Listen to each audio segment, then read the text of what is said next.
Nous allons peut-être tout de suite entrer dans le vif du sujet et découvrir la première catégorie, le lauréat de la première catégorie, qui est l'innovation RSE.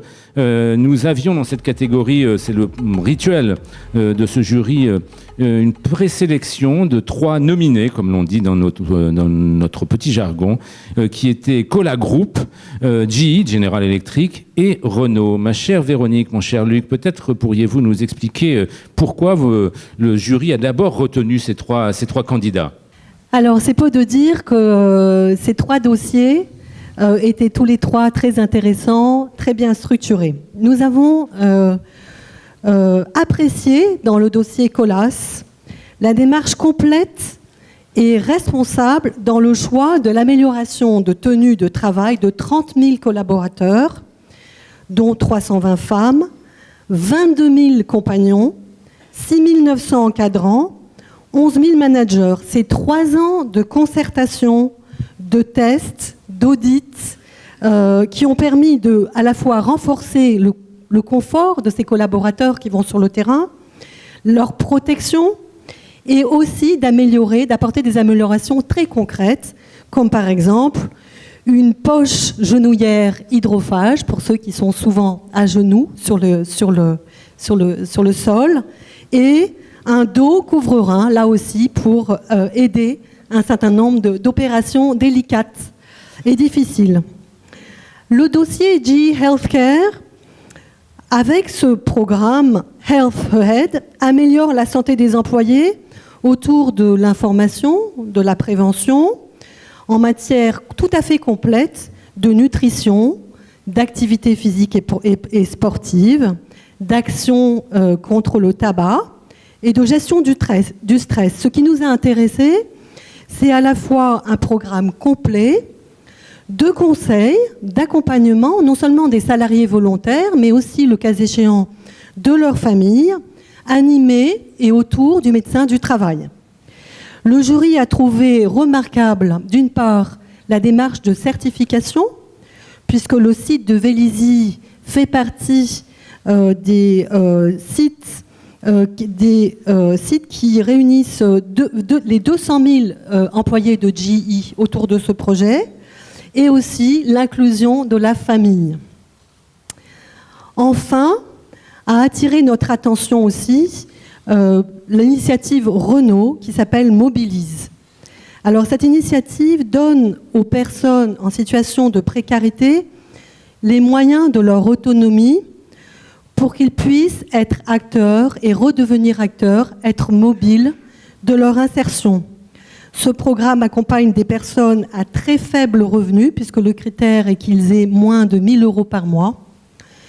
Et grâce aux garages et aux concessionnaires solidaires, et tous volontaires, il est désormais possible d'acheter des véhicules d'occasion à prix coûtant, de les faire réparer à prix coûtant, pour 700 bénéficiaires à ce jour, et c'est 150 groupes, c'est 150 garages et concessionnaires qui se sont portés volontaires dans cette opération.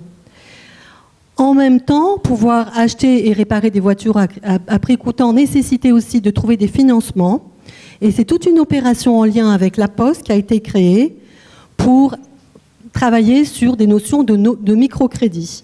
Enfin, une société d'investissement Mobilise Invest, dotée de plus de 5 millions d'euros, a été constituée, et elle encourage des entreprises, des créations d'entreprises autour de l'aide à la mobilité et à la réinsertion de publics en difficulté autour de la mobilité. Voilà ce que nous avons retenu comme critère pour le jury.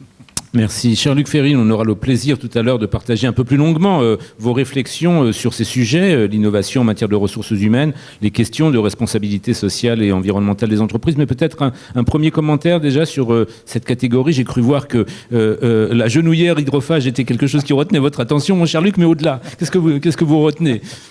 Alors je me disais que si Jean-Luc Mélenchon était parmi nous, il en ferait sûrement une interprétation savoureuse, mais... Et d'ailleurs, puisque vous en parlez... Travailler à genoux, enfin. Non, blague à part, non, ce qui était très intelligent dans le projet de Colas, plaisanterie mise à part, c'est le fait de relier une réflexion sur le bien-être au travail, mais aussi sur la marque de l'entreprise, parce que l'uniforme, c'est aussi une manière de marquer la marque, si je puis dire, de l'entreprise. Ce qui était aussi très intéressant dans le projet de General Electric, c'est donc information, prévention, santé, nutrition, tout ça, activité physique, lutte contre le tabagisme et contre le stress. Bon, c'est tout à fait judicieux. Et moi qui ai avalé un solide whisky avant de venir vous parler et fumer 2 cigarettes, je me suis demandé si je serais un bon collaborateur pour... Mais c'est vrai que, blague à part, là aussi, c'est un vrai beau projet. Et évidemment que la question du bien-être en entreprise, blague à part, là aussi, elle va devenir exponentiellement cruciale dans les 10 années qui viennent. Donc c'est un vrai sujet, même si je plaisante un peu pour...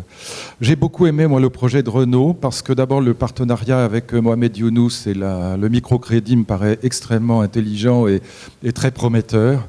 Et je trouve que s'occuper alors des populations à faible revenu, bon, moi je dis les pauvres, ça me paraît être très intelligent, très intéressant, parce que à la fois le projet relie une dimension sociale évidente. Il s'agit d'aider en effet des personnes qui sont en très grande difficulté à accéder non seulement à la mobilité, mais le cas échéant à la création d'entreprises. Donc je trouve que ça va très loin. Mais le partenariat, donc non seulement avec le microcrédit de Mohamed Younous, mais aussi avec l'enseignement, avec la Poste, avec la recherche, rend le projet extraordinairement solide, et il allie à la fois quelque chose qui va dans le bon sens en termes de création d'entreprises et de vie des entreprises et d'innovation dans l'entreprise, et puis la dimension sociale qui me paraît très importante. Voilà, quelques petites remarques sur ces 3 beaux projets, tous les 3 magnifiques. Merci pour ces observations, Luc Ferry.